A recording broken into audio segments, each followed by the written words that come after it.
ওমানে ইরান যুক্তরাষ্ট্রের পরোক্ষ আলোচনা শেষ হতে তেহরানের উপরে নতুন নিষেধাজ্ঞা আরোপ করল ওয়াশিংটন। ইরানের তেল রপ্তানি কার্যক্রম নিয়ন্ত্রণে যুক্তরাষ্ট্র ৬ ফেব্রুয়ারি ১৪টি জাহাজ সহ একাধিক প্রতিষ্ঠান ও ব্যক্তিকে লক্ষ্য করে এই নিষেধাজ্ঞা ঘোষণা করেছে। মার্কিন পররাষ্ট্র দপ্তর জানায়, ইরানি তেল পরিবহনের সঙ্গে জড়িত থাকার অভিযোগে ১৪টি জাহাজের সঙ্গে সব ধরনের লেনদেন বন্ধের নির্দেশ দেওয়া হয়েছে।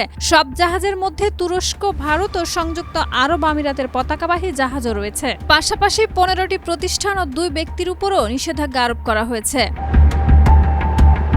পররাষ্ট্র দপ্তরের মুখপাত্র টমি পিগট এক বিবৃতিতে বলেন, প্রেসিডেন্ট ডোনাল্ড ট্রাম্পের সর্বোচ্চ চাপ প্রয়োগ নীতির আওতায় ইরানের অবৈধ তেল ও পেট্রোকেমিক্যাল রপ্তানি সীমিত রাখতে যুক্তরাষ্ট্র প্রতিশ্রুতিবদ্ধ।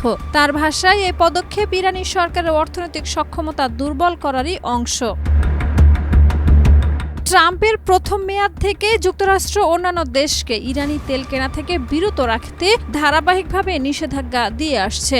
সর্বশেষ এই ঘোষণা আসে এমন এক সময় যখন ৬ ফেব্রুয়ারি ওমানে ইরানের পররাষ্ট্রমন্ত্রী যুক্তরাষ্ট্রের ট্রাম্প প্রশাসনের শীর্ষ প্রতিনিধিদের সঙ্গে ইরানের পারমাণবিক কর্মসূচি নিয়ে একদিনের পরোক্ষ আলোচনায় অংশ নেন। আলোচনা শেষে ইরানি পররাষ্ট্রমন্ত্রী জানান, বৈঠকের পরিবেশ ছিল ইতিবাচক। তবে আলোচনার মধ্যেই নতুন নিষেধাজ্ঞা আরোপ করায় যুক্তরাষ্ট্রের কৌশল নিয়ে প্রশ্ন তুলছেন বিশ্লেষকরা।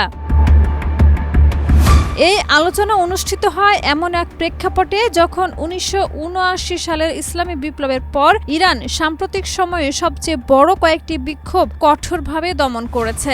এর আগে ট্রাম্প প্রকাশ্যে ইরানের বিরুদ্ধে শক্তি ব্যবহারের হুমকি দেন এবং ইরানের উপকূলের কাছে যুক্তরাষ্ট্রের সামরিক উপস্থিতিও জোরদার করা হয়।